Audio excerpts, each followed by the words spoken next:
y'all, I think it's Thursday morning. I just left Art's, picked Tank up. He had to have a rear cylinder leak fixed, I believe, and they flushed it out and put all new brake fluid in there for me. So I was really glad to get that done, y'all. Your brakes are very important.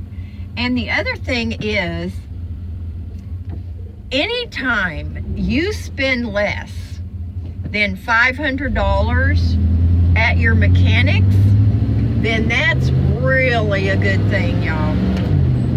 So I'm very thankful for that. And let's see what's on the agenda today.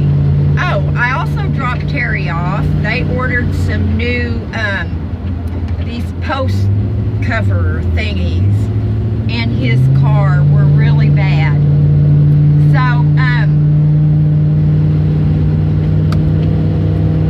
I'm gonna let this truck get behind me. I speeded up for him. He needed to get off the freeway. So anyway, Tank is really loud today. Don't know why, but I'm going to have prescriptions switched over from Rite Aid to Walmart, since Walmart is like really close to us. It just makes a lot more sense than keeping my drugstore all the way in Oceanside. Let me see, there was something that I wanted to talk to y'all about, and of course my memory is like a sieve. It goes in, comes out. It's just like rinsing pasta with cold water. Oh goodness, Tank. I still have to clean him up, you guys. He is so filthy, inside and out. The inside not so much, but the outside. So I guess what I'm gonna do, because of the cost, I am definitely not paying $60 to get the outside of him scrubbed and washed up. Now on Oceanside Boulevard, they have a car wash that you can climb up. There's a platform, so you're looking down on top.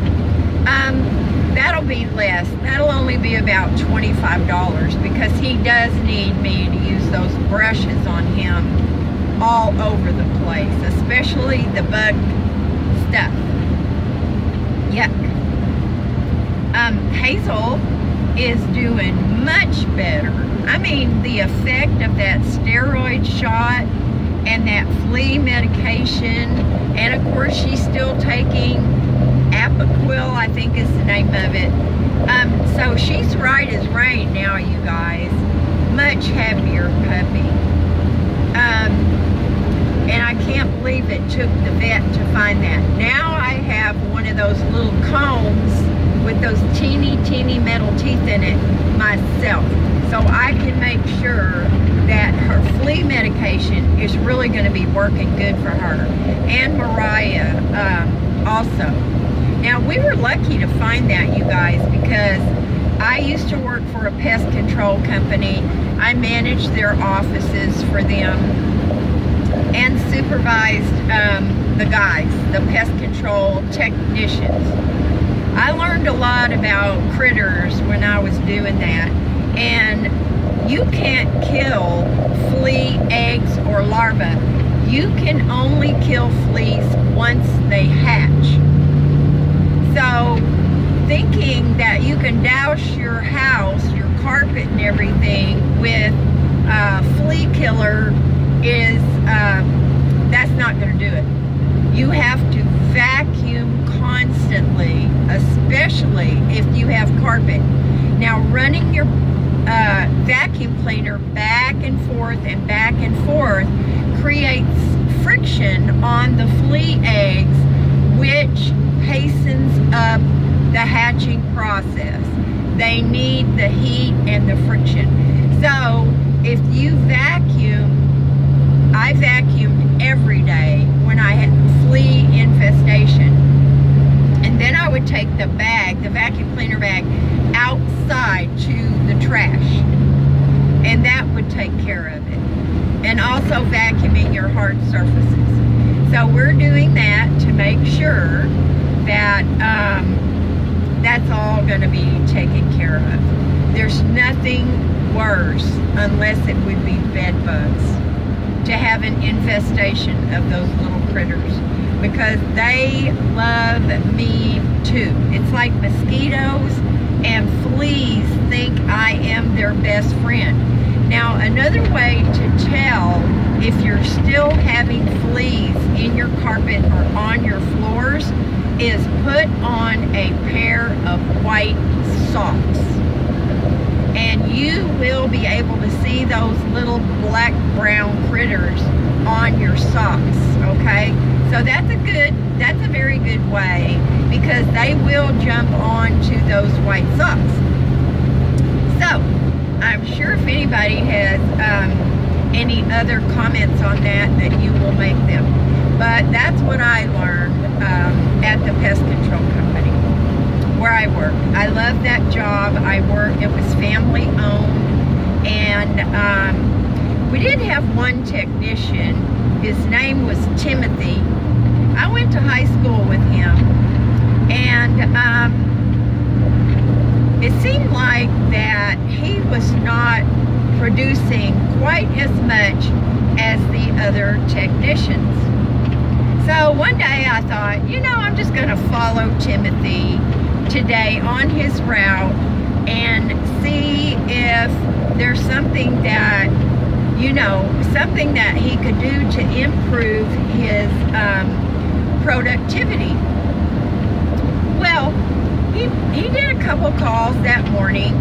They have their calls lined out for them. First thing in the morning, they come in the office, they get their sheet, they get their calls for the day, and when he should have been making actually his third call, I followed him into the parking lot of a movie theater. Timothy went in and saw a movie. Grandpa, if you're going to drive 50 miles an hour on the freeway, could you please move over?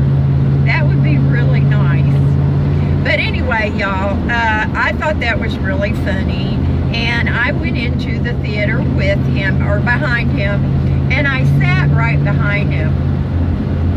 And when I tapped him on the shoulder, you guys, from behind, I thought he was going to shoot through the roof. I said, Timothy, you're busted. Okay? Please don't do this anymore, because then I would be forced to terminate you. And you have one of the best personalities of any of our guys, and our clients really like you. So anyway, that was the end of that, and Timothy didn't do that anymore. He saved his movie going for his days off.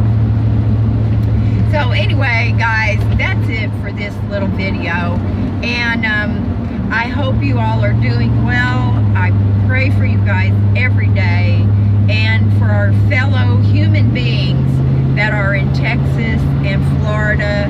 That is such a huge undertaking for everybody.